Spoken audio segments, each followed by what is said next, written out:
All right, Shalom. Call on y'all, Shalom to the left. Just some updates at the top of the year. Since the New Year just came in.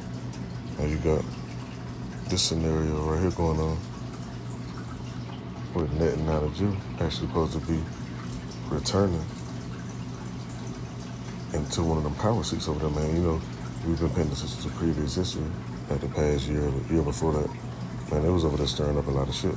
He actually got out and they put another guy in there. I forgot his name. I can't think of it right now. I wanted to say it was something Naphtali, if I'm not mistaken. I have to double check. But anyway, they've been messing around with the Palestinians that's in that land. And Elon, Salaki, not Elon. Oh, what trying?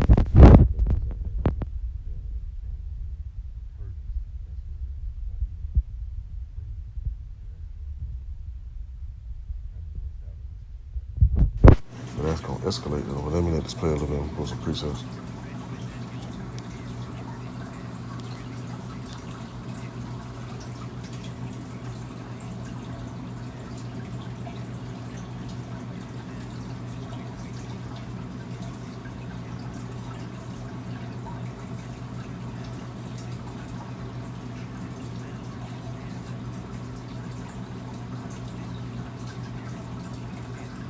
And see, that's gonna stir up some more stuff, man. Because they've been, I ain't gonna go to the videos, but you do your homework on it. They actually been blowing up homes and stuff like that. You don't really hear that much on the news. Because they put all this other propaganda, put out other stuff with celebrities and all that other bullshit for a distraction. Meanwhile, you got shit like this going on.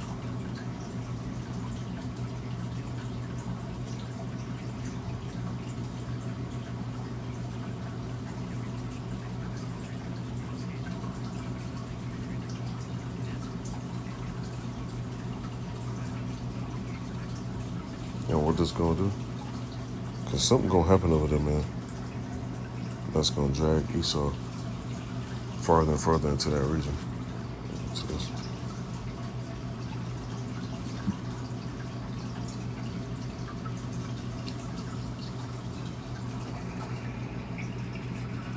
This book of Jeremiah, chapter 49, verse 20 says, "Therefore hear the counsel of the Lord that he hath taken against Edom, and his purposes that he hath proposed against the inhabitants of Tema. Surely the least of the flock shall draw them out. Surely he shall make their habitations desolate with them." And that's what's going to happen. How the scriptures talk about Babylon being desolate. The Amalekites, where they dwell at, that's going to be desolate too. Because in order for us to actually go back in that land,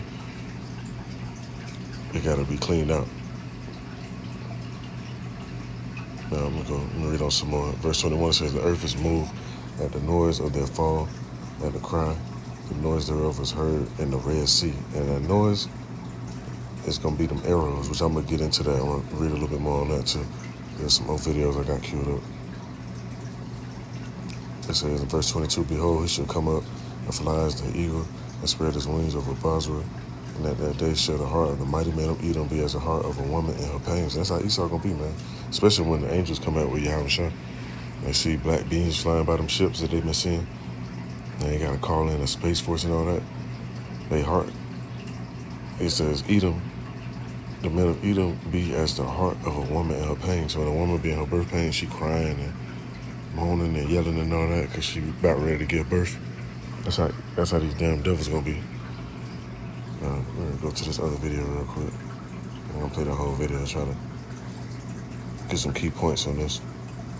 You know, you got this video right here. It says Russia seeks closer military ties with China. And hey, look, I just made a video previously about that, just mentioning that, how they gonna link up. Because you still have people thinking that these so-called leaders, they're not gonna link up and work together and come against Babylon. But what did scripture say before I get that? Let me go down.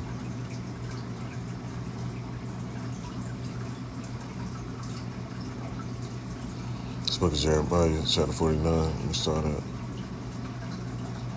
verse 14. It says, "I have heard a rumor from the Lord." Because people hear this and think it's just a rumor, but it's really from the Most High. The Most High let people know it's in the book. It's in writing. It's documented. Yeah, men speaking on it, having dreams about certain stuff, visions, etc., etc. It says, and an ambassador is sent to the heathen, saying, gather ye together and come against her and rise up to the battle. For lo, I will make thee small among the heathen and despised among men. Thy terribleness hath deceived thee and deprived thy heart. O thou that dwellest in the clefts of the rock, that holdest the height of the hill, though thou shouldest make thy nest as high as the eagle, I will bring thee down from thence, saith Adonai. And that's what's going to happen, man. Read on some more. It says in verse 17, also Edom shall be a desolation. Everyone that go by shall be astonished and shall hiss at all the plagues thereof. And people see the judgment to take place over here, man. People going to know, like, oh, hey, people were speaking about that event. The Most High name going to be magnified, Son name going to be magnified. Our people going to have our identity back, our heritage, and they going to know. That's what happened when you go against the Most High and his people. Now, verse 18, it says, as in the overthrow of Sodom and Gomorrah, and the neighbor cities thereof, saith the Lord, no man shall abide there, neither shall the Son of Man dwell in it. And you had the movies they have, whenever a nuclear war go off, they have bomb shelters and shit. Ain't nobody digging no bomb shelters and coming back up when the judgment take place. Not over here. Now, let me see. Let this video play now, pull a few more precepts.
You see, when people have a common enemy, they link up, man. Because simultaneously, while the Ukraine and Russia thing going on, you got the Taiwan and China scenario going on. So when people have a common foe, they link up together. And that's what you got. This prophecy right is going to go to pass.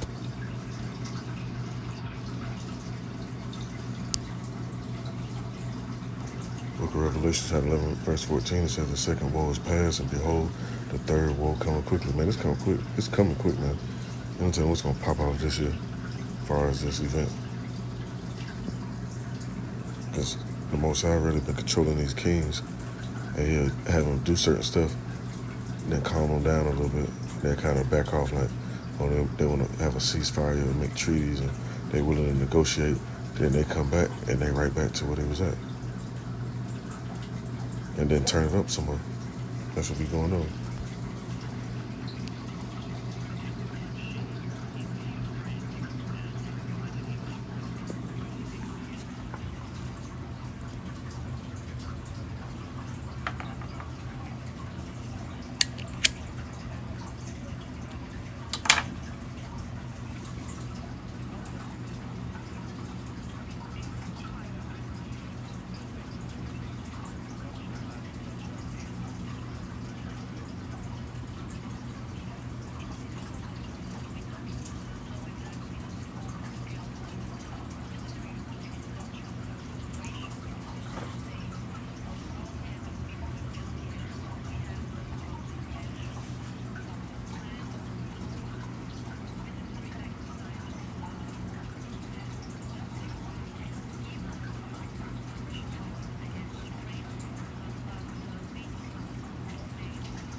Let's see how much that. Let's go to this.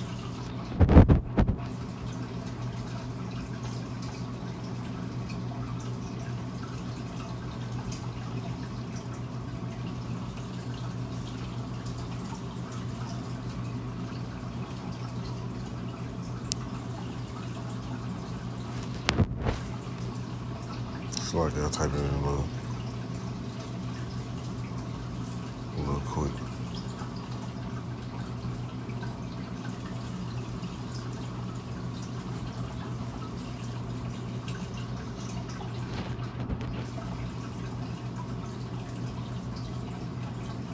It's the book of Matthew, chapter 24, verse 6 says, "And you shall hear of wars and rumors of wars. See that you be not troubled, for all these things must come to pass, but the end is not yet." And this stuff gonna come to pass, man. People try to offset it and say, "Oh, this ain't gonna happen. The U.S. got this type of military base and all that." No, man, these nations linking up, man. They linking up together to come against one common enemy. And you see it happening right before your eyes. And you'll think all the shit that our people done been through, you'll think they be rooting for that shit. And they still won't eat, they won't massive. Like what they say in the I was watching this one stand up and the guy was like, you had them slaves to be like, to be so ready to ride for Massa, and he was like, Massa not sick, we sick. That's niggas still got that same mentality. So they look at it like, hey, if America gonna go to war, can't nobody get them, cause we got them too. We got they back. That's how motherfuckers really be thinking. I'm not realizing, like, hey, hold on, these devils don't really care about you. They barely care about their own veterans for real. They give you little checks and little pensions and shit like that. But when it comes down to them VA places and all that, I've been around them areas. I've talked to some of those guys that you would look at as war heroes. You saw their ass fucked up. Now let me see. What other piece I want to get to? Just read another one. It's the book of Luke, chapter 21-9. Just another precept to go with it. It says, "But when you shall hear of wars and commotions, be not terrified, for these things must first come to pass, but the end is not by and by." Because we hear about the nukes, we know about that. We know what they do. When you do your homework on them, they get up to 100 million degrees. Matter of fact, let me play this other video and I'm going to get into that and end this on.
See, let me scroll this a little bit. I want to get to the main parts of it. See, Esau fucking with them because South Korea is basically, you want to look at it for real, it's really another damn part of the fucking U.S. It's just got Koreans over there. You got a lot of military bases, stationed in that area, or a military base. And you have a lot of people that actually live over there. Matter of fact, one of my family members stationed over there. So you actually got our people over there having more babies. So a lot of them Koreans, actually not even Koreans over there. They were what you would call U.S. Korean citizens, so to speak. So North Korea, though, on the other hand, they got this nuke. And they've been taunting. They've been doing different little shit, doing different test runs and all that stuff. So they got Esau ready to go over there and do what they do. The only reason why they ain't fully made a move yet, because they know what they got. They know the capabilities of what they got. So when you look at the title of this, it says a global threat. No, it's not no global threat.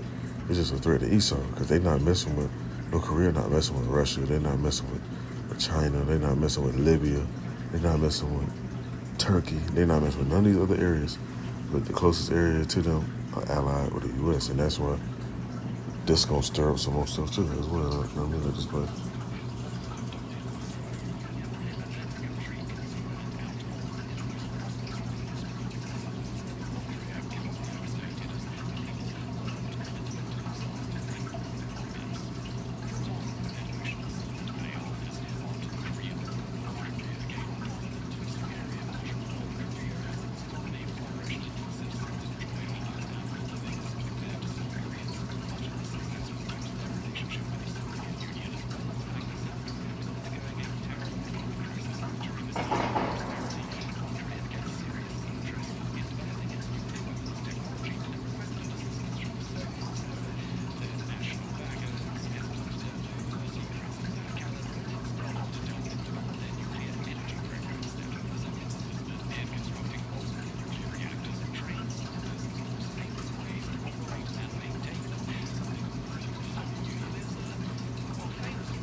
See, they ain't want what happened in Japan to happen to them too.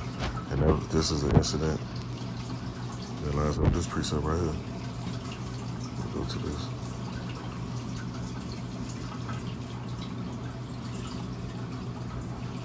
This is the book of Joel, chapter 3 and 10. It says, beat your plowshares into swords and your pruning into spears.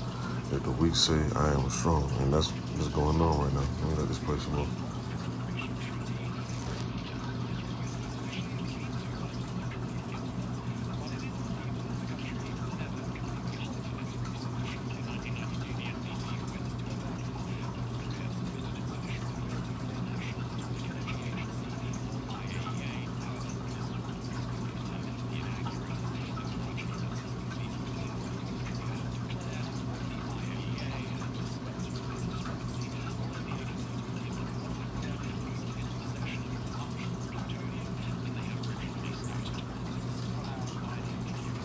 And see, that agency, that's just another way for Esau to try to dictate some shit.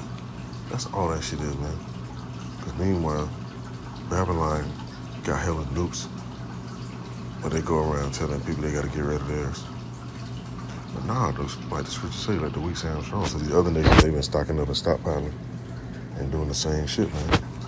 And I ain't gonna play this whole video. I just want to get in just a little bit on it, but you know, I can want to check it out. It's right here. That's the title of it. North Korean nuclear weapons, a global threat. It's on War Graphics. One of these channels I subscribe to. It'll be a lot of good information on it. Well, let me go to this right here. Now,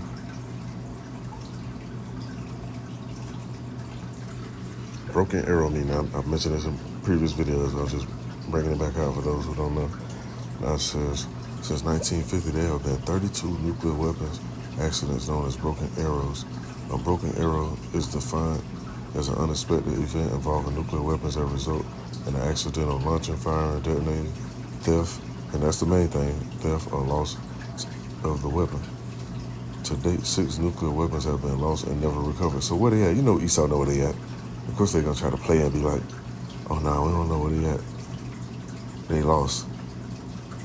Now, read on down, someone said the military uses the term broken arrow to describe any incident in which a nuclear weapon is lost, stolen, or inadvertently detonated. Let me see.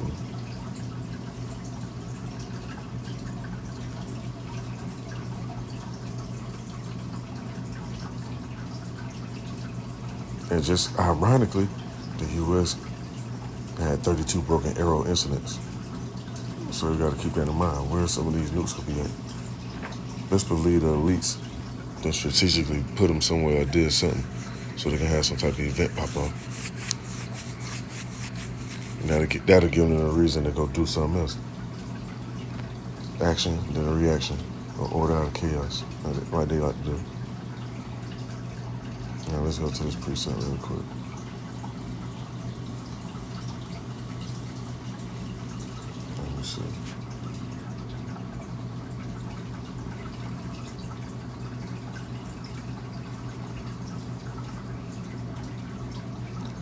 the book of Jeremiah, chapter 50, verse 14, it says, put yourselves in array against Babylon round about. All you that bend the bow, shoot at her, spare no arrows. That's what it's talking about when they mention the arrows in the scripture. They're not talking about no literal bow and arrows. It's talking about them nukes. Now it says, for she has sinned against the Lord. Let me read on down some more. It says, in verse 15, shout against her round about. She hath given her hand, her foundations are fallen, her walls are thrown down, for it is the vengeance of the Lord. Take vengeance unto her, as she have done, do unto her. And that's why this is going to happen, man. See, Esau been going around doing all this shit around the earth, raping, robbing, stealing, killing, bombing, manipulating, and all this shit. And they ain't got a taste of their own medicine yet. But it's coming, though. So, I just want to bring this out of where I write this out. This is edifying. Call all your Habashim Yahusha. Shalom to the light.